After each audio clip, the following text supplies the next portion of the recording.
अस्सलाम वालेकुम व्यूअर्स। आज मैं आपको अपने चैनल देखो परखो और सीखो की पहली इन्फॉर्मेटिव वीडियो बना रहा हूं और इसमें आप सबको खुशामदीद कहता हूं।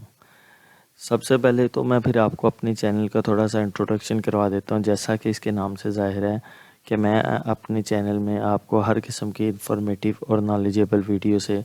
आगाह करूँगा और नॉलेजेबल कंटेंट आप तक पहुँचाऊँगा ताकि हमारे व्यूअर्स जो हैं वो लेटेस्ट हैपनिंग और इन्फॉर्मेशन से अपडेट रह सकें। तो अगर आपने मेरा चैनल सब्सक्राइब नहीं किया अभी मेरे चैनल को सब्सक्राइब करें और बेल आइकन पर भी क्लिक कर दें ताकि आप मेरी लेटेस्ट आने वाली वीडियो से आगाह रह सकें। तो व्यूअर्स, आज हम जिस टॉपिक पे बात करेंगे वो आजकल का बहुत हॉट टॉपिक है। जैसा कि आजकल आपको पता है कि पाकिस्तान में काफ़ी सियासी हलचल है और हर तरफ गवर्नर राज की बातें हो रही हैं। तो मैं आज आपको गवर्नर राज के बारे में बताऊंगा कि तो सबसे पहले शुरू करते हैं कि मौजूदा हालात में जैसा कि आपको पता है कि पंजाब के वज़ीर आला परवेज़ इलाही साहब की हुकूमत बन चुकी है पंजाब में, और मरकज़ में जो हुकूमत है वो शहबाज शरीफ साहब की है। तो इसी तनाज़र में राना सनाउल्लाह साहब ने एक बयान दिया है कि अगर उनको पंजाब में दाखिले से रोका गया तो वो गवर्नर रूल लगा देंगे, और इस सिलसिले में उन्होंने एक समरी भी तैयार कर रखी है। तो आए आज आपको बताते हैं कि गवर्नर रूल होता है क्या है, ये आइन के किस आर्टिकल के तहत लगता है, कौन इसको नाफिज कर सकता है, ये गवर्नर रूल किन हालात में लगाया जा सकता है, गवर्नर रूल कितने अरसे के लिए लगाया जा सकता है, और गवर्नर रूल के दौरान कानून साजी कौन करता है। तो स्टार्ट करते हैं। सबसे पहले गवर्नर रूल जो कि पाकिस्तान के कॉन्स्टिट्यूशन के आर्टिकल 234 के तहत लगाया जाता है। और गवर्नर रूल बेसिकली लगाने के लिए जो आर्टिकल 232 और से लेके 232, 233 और 235 ये भी एमरजेंसी और गवर्नर रूल से के रिलेटेड हैं, लेकिन जो स्पेसिफिक आर्टिकल गवर्नर रूल से है वो है कॉन्स्टिट्यूशन ऑफ पाकिस्तान का आर्टिकल 234।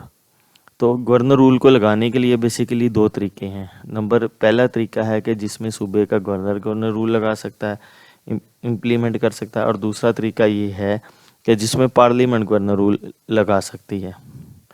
तो सबसे पहले आपको पहले तरीके का बताते हैं कि अगर किसी सूबे का गवर्नर जो है वो महसूस करता है कि सूबे में सूबाई हुकूमत या सूबाई मशीनरी सही तरह से काम नहीं कर रही और सूबे में इंतशार और लाकानूनियत का राज है या इंतशार और लाकानूनियत की स्टेशन है, तो गवर्नर जो है वो हालात को देखते हुए या हालात की नज़ाकत को देखते हुए अपने तौर पर सदर को एक समरी अरसाल करता है, जिसमें गवर्नर जो है वो सूबे के हालात को मद्देनज़र रखते हुए सदर को राज या गवर्नर रूल लगाने की रिकमेंडेशन देता है। और अगर सदर फिर इस समरी को रिव्यू करता है और अगर वो ये महसूस करता है कि वाकई गवर्नर राज लगाना, हालात के पेश नज़र गवर्नर राज लगाना ज़रूरी है, तो वो गवर्नर राज को नाफिज कर देता है और सूबे के तमाम तर इख्तियारात जो हैं वो फिर खुद ब खुद गवर्नर के पास चले जाते हैं। इस सिलसिले में सदर के पास ये इख्तियार हासिल है कि यहाँ तो वो सारे इख्तियारात खुद ले ले या वो सारे इख्तियारात गवर्नर के हवाले करते हैं। तो फिर गवर्नर ही सूबे को चलाएगा या सदर सूबे को चलाएगा, उसके जो सारी पावर्स होंगी वो या सदर के पास आ जाएंगी या गवर्नर के पास आ जाएंगी। दूसरा तरीका है पार्लियामेंट। अच्छा, पार्लियामेंट अगर ये समझती है कि किसी सूबे में गवर्नर राज की ज़रूरत है, यानी उस सूबे में जो है वो सूबाई हुकूमत बिल्कुल टोटली नाकाम हो चुकी है और अफरा तफरी, लाकानूनियत और इंतशार वगैरह की सिचुएशन है, तो वो पार्लियामेंट जो है, पार्लियामेंट के दोनों हाउसेस यानी कि नेशनल असम्बली और सेनेट, अपर हाउस और लोअर हाउस अक्सरियत से करारदाद मंजूर करेंगे, जिसमें वो क्या नाम है गवर्नर राज लगाने के लिए बिल पास करेंगे। और जब यह बिल अक्सरियत से पार्लियामेंट से पास हो जाता है तो फिर सदर को गवर्नर राज लगाना पड़ेगा। पार्लियामेंट ये फिर सदर के पास चले जाएगा और सदर को इस बिल को मद्देनज़र रखते हुए गवर्नर राज लगाना पड़ेगा। अब सदर यहाँ तो फिर इसी दूसरी सूरत में भी सूबे के तमाम तर इख्तियारात खुद अपने ज़िम्मे ले लेगा या गवर्नर को दे देगा, और गवर्नर राज की हतमी मंजूरी दोनों सूरतों में जो है वो सदर के पास ही होती है। वो सदर ही गवर्नर राज नाफिज करता है, तो सदर के पास ये पावर है कि वो खुद ले ले पावर्स या फिर वो सारी पावर्स जो है ना गवर्नर को दे दे। अच्छा, अब गवर्नर राज कितनी मुद्दत के लिए लगाया जा सकता है?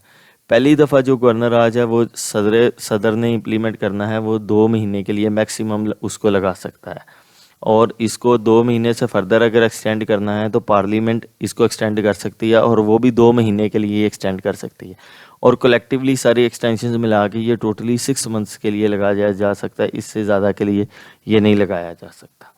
اور ویسے تو آپ کو پتہ ہے کہ گورنر ایک علامتی سیٹ ہوتی ہے، گورنر کے پاس روٹین میں جب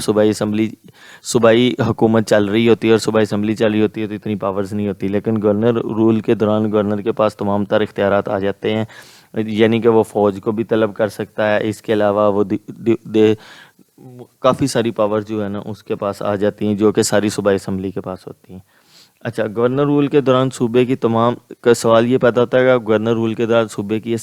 قانون سازی کون کرے گا؟ تو گورنر رول کے دوران صوبے کی تمام تر جو بھی قانون سازی ہے وہ پارلیمنٹ کرتی ہے، اور گورنر راج صرف ایک صورت میں صوبائی اسمبلی میں الیکشن ہوتا ہے۔ اچھا ہاں، صرف ایک صورت میں گورنر راج 3 مہینے کے لیے لگ سکتا ہے، ویسے تو یہ میکسیمم 2 مہینے کے لیے لگ سکتا ہے، لیکن صرف ایک صورت ہے جس میں یہ 3 مہینے کے لیے لگ سکتا ہے کہ اگر صوبائی اسمبلی ڈیزالو ہو چکی ہے اور وہاں پہ الیکشنز اناؤنسڈ ہیں، اور الیکشن میں ابھی 3 ماہ پڑے ہیں یا 3 ماہ سے کم، تو یہ میکسیمم 3 ماہ کے پیریڈ کے لیے اس صورت میں لگ سکتا ہے،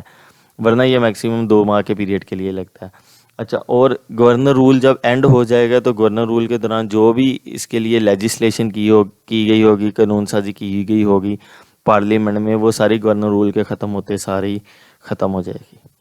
تو ویئر یہ تھی آج کی معلوماتی ویڈیو جس میں آپ کو گورنر رول کے بارے میں بتایا گیا۔ انشاءاللہ مستقبل میں آپ کے علم میں اور بھی اضافہ کرتا رہوں گا اور اس طرح کی معلوماتی ویڈیو لے کے آتا رہوں گا۔ اب اجازت دیں، اگر کوئی سوال ہو تو کمنٹ سیکشن میں ضرور لکھیے گا، اور اس چینل کو ضرور پروموٹ کیجیے گا۔ والسلام، آپ کا بھائی علی وقاص۔